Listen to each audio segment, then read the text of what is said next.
Yo, Sanjay Uche here, people, bringing you my review on Boruto Naruto Next Generations episode 13.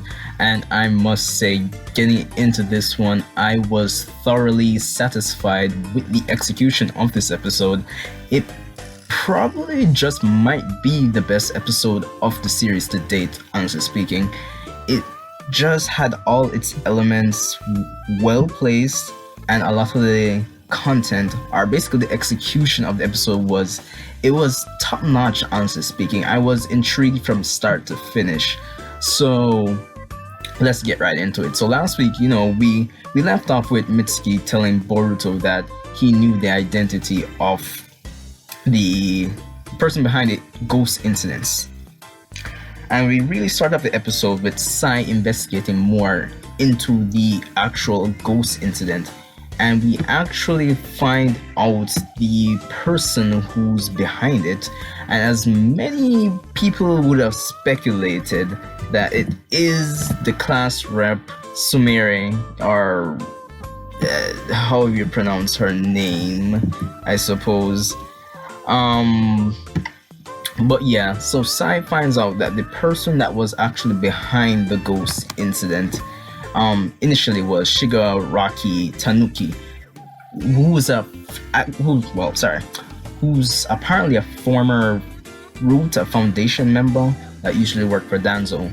And throughout the episode, we find out that he was assigned the project of Gozu Tenno, which is the project that entails using Hashirama cells to create a weapon that can absorb chakra, as we've been finding out for these past previous weeks. So that was the basic gist of it.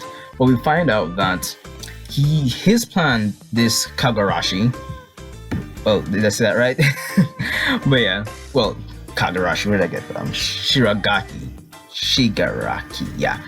His plan was to get revenge against the Hidden Leaf for, I guess, their treatment of Danzo at this point. So it was kind of interesting to see that even though Danzo is dead at this point, that he still has an effect on the series. And we've seen instances like this that really bring out the quality of a series like Naruto back in the day. For example, Itachi, even though he died, he still had a major effects on the story. So seeing that replicated here definitely helped to improve interest in the episode. And what was also great about it as well is that it doesn't feel as if, the class rep Sumire doesn't feel like she's acting up, she's following her dad's will, and we gotta stop her, like generic stuff like that. It actually felt connected. Like the past of various characters in this episode felt connected. I felt like it gave more reason to why these characters need to step in and help stop her. So for example, Kakashi was the one who was actually researching more into Danzo as well during his time off. And he finds out information about Sumire's dad, and that he probably sealed the things are slipping me already. Yeah, the Gozo Tenno project. Whatever the ghost is, he sealed it in his daughter Sumire for the exacting revenge.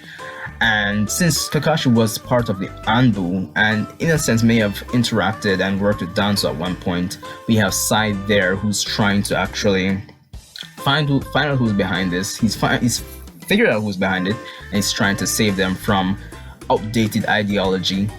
We have Boruto in the mix.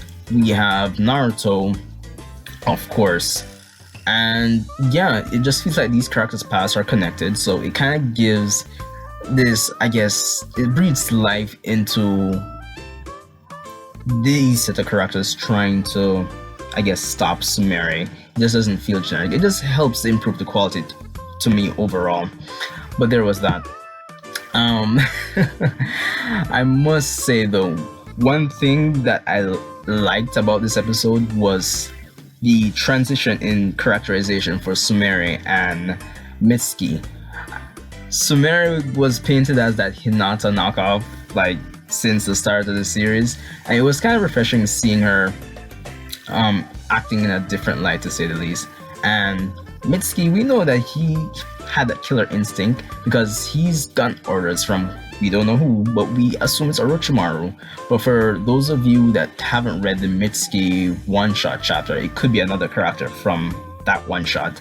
No spoilers there. You should definitely go check it out as well. But there's that. It was just interesting seeing how our character somewhat evolved and how it actually brings in conflict, as you know, we still need to see how Boruto is going to deal with all of this. So there was that as well.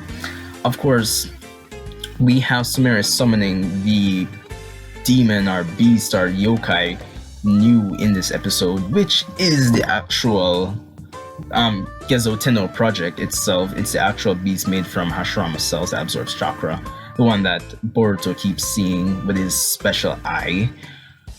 And I must say, it kind of reminded me of the Ninetales attack. It was very reminiscent of that, I'm not gonna lie. It was pretty cool seeing it.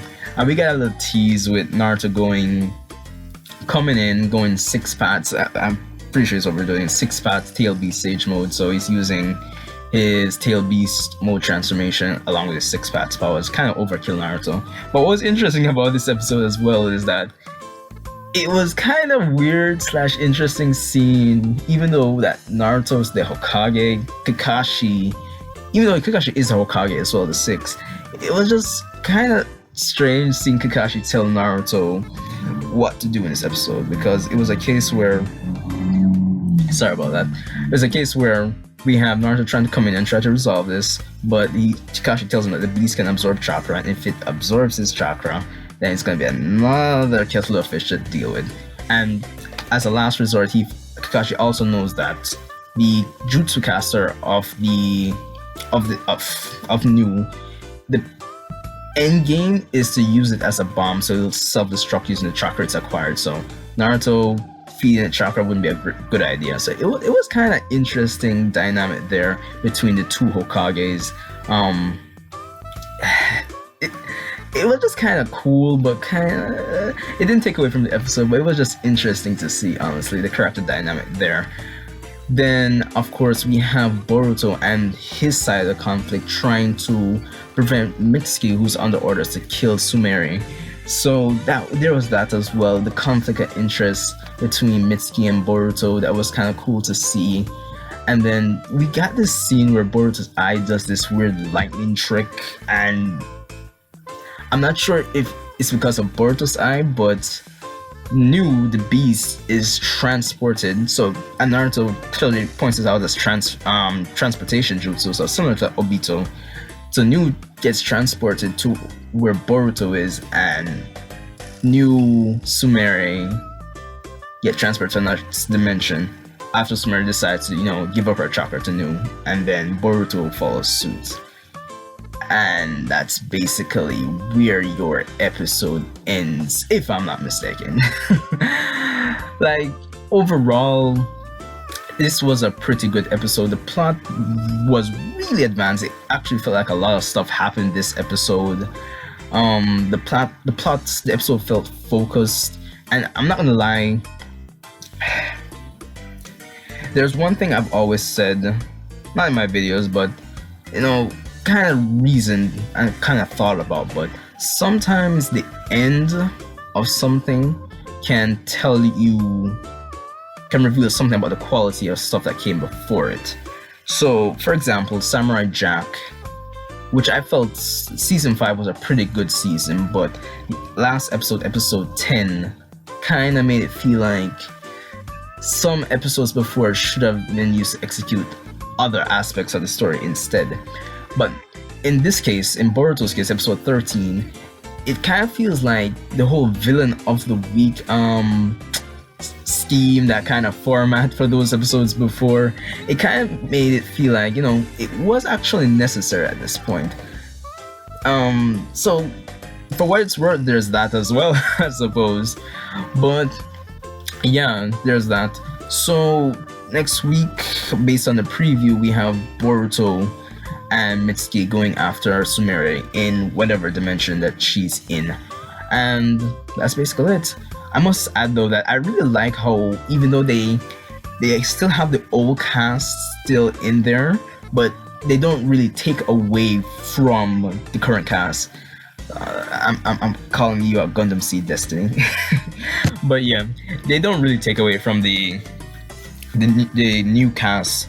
They're just, I guess, cherries on top. It's always good to see them and see them interacting, but they don't take away. So for its worth, this episode is definitely at least a I don't know if we should call it like a perfect episode, but it's definitely at least a 4 out of 5 episode. It's definitely a great one.